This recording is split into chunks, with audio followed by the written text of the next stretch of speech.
rastadan gelir addımın. Yüreğimden esse kopur diye sen sebebim. Nefesim toxunar kimi yaxınsan amma uzaqdan. Bir baxışın kifayətdir, itirəm özümdən. Sen gelende yüreğim bir başka döyünür. Sanki dünyam değişir, gözümde her şey büyür. Elə bir toxunursan ki, sözsüz sadasız. Her defa yanımda olanda heyecanım dayanmaz. Sen gelende yüreğim bir başka döyünür. Sanki dünyam değişir, gözümde her şey büyür. Elə bir toxunursan ki, sözsüz sadasız. Her defa yanımda olanda heyecanım dayanmaz.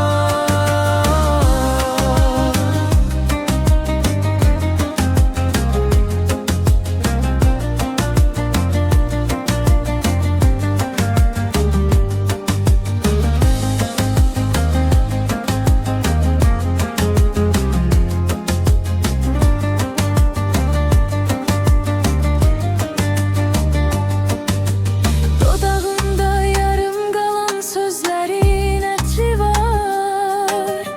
Əllərində toxunulmamış bir qərib istili var. Yüzüne bakan kimi içimde neler değişir. Sensiz hiçbir gece, hiçbir mahnı tamamlaşmır. Sen gelende yüreğim bir başka döyünür. Sanki dünyam değişir, gözümde her şey büyür. Elə bir toxunursam ki, sözsüz sadasız. Her defa yanımda olanda heyecanım dayanmaz. Rəngim aramır gözlərini yum, mənim adımı xatırla. Hər səsdə, hər nəfəsdə səni çağıran var burada. Gəl bir dəfə də bax, gör ürəyim nə qədər yanır. Səndən ötəri bu gecə içimə işıq dolanır. Sen gelende yüreğim bir başka döyünür. Sanki dünyam değişir, gözümde her şey büyür. Elə bir toxunursan ki, sözsüz sadasız. Her defa yanımda olanda heyecan